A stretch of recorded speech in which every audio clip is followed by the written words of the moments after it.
पिछली एपिसोड के एंड पे जैसा कि आपने देखा था कि डोल वाली गेम में बहुत सारे लोग मारे गए थे और कुछ लोगों ने सरवाइव कर लिया था। लेकिन जो लोग मर जाते हैं उनकी बॉडीज को वहां से ले जाया जाता है और अब 456 प्लेयर्स में से ओनली 255 प्लेयर ही रह गए थे। अब क्योंकि वो सारे प्लेयर बहुत ज़्यादा डर गए थे तो वो गेम नहीं खेलना चाहते थे।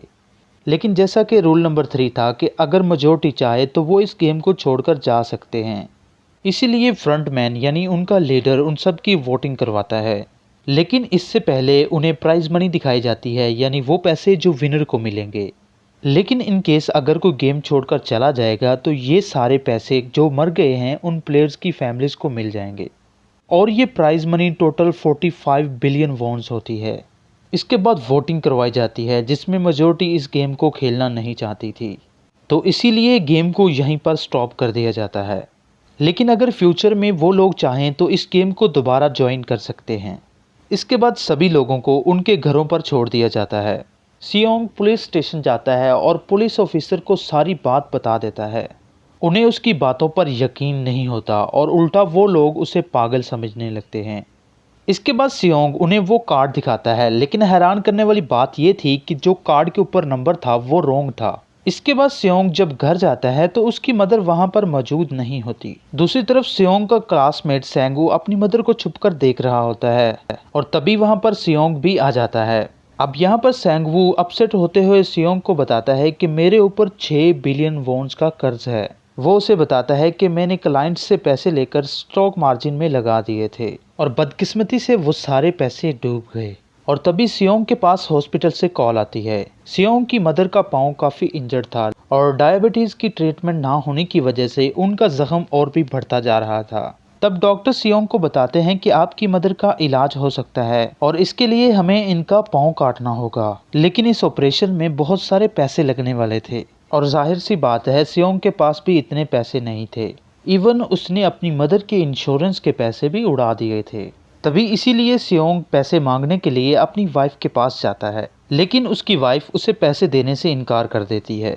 फिर उसकी वाइफ अपने हस्बैंड को बताती है कि सियोंग आया था पैसे मांगने के लिए। तब उसका हस्बैंड सियोंग को पैसे देने के लिए आता है और साथ साथ उसे ये भी कहता है मेरी फैमिली से दूर रहो। लेकिन सियोंग उसे मारने लगता है।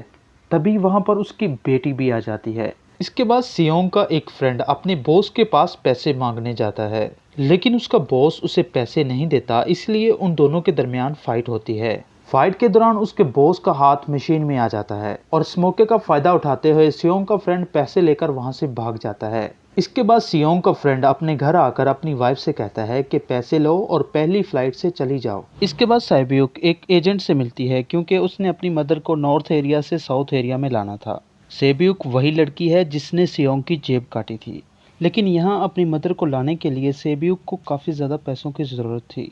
सेब्यूक का एक छोटा भाई भी होता है जिससे उसने वादा किया होता है कि मैं मदर को ज़रूर ले आऊँगी। इसके बाद हमें एक ऑफिसर दिखाया जाता है और इस ऑफिसर का भाई कुछ दिनों से मिसिंग था, इसीलिए वो ऑफिसर अपने भाई के घर जाता है, जहां पर उसे पता चलता है कि उसका भाई तो कुछ दिनों से घर पर भी नहीं आया। और जब वो ऑफिसर घर को चेक कर रहा होता है तो उसे एक कार्ड मिलता है वहां पर, और इस ऑफिसर ने सेम इसी तरह का कार्ड सियोंग के पास देखा था जब वो पुलिस स्टेशन में था, तो इसीलिए ये ऑफिसर सियोंग के पास जाकर इस बारे में पूछता है, लेकिन सियोंग उसे कुछ भी नहीं बताता। इसके बाद सियोंग जब अपने घर जाता है तो उसे दोबारा वही कार्ड मिल जाता है।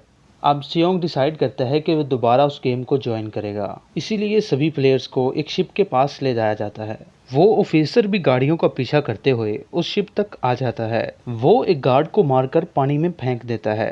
इसके बाद उन सभी प्लेयर्स को एक आइलैंड पर मौजूद फैसिलिटी में लाया जाता है। अब इन लोगों को कुछ भी अंदाजा नहीं था कि अगला गेम कौन सा है और उसे कैसे खेला जाएगा। इसके बाद वो लोग अपनी अलग अलग टीम्स बना लेते हैं। रात को सेब्यूक और उसकी फीमेल फ्रेंड वॉशरूम जाते हैं। यहाँ पर सेब्यूक गार्ड की नजरों से बचते हुए उस फैसिलिटी को एक्सप्लोर करने लगती है।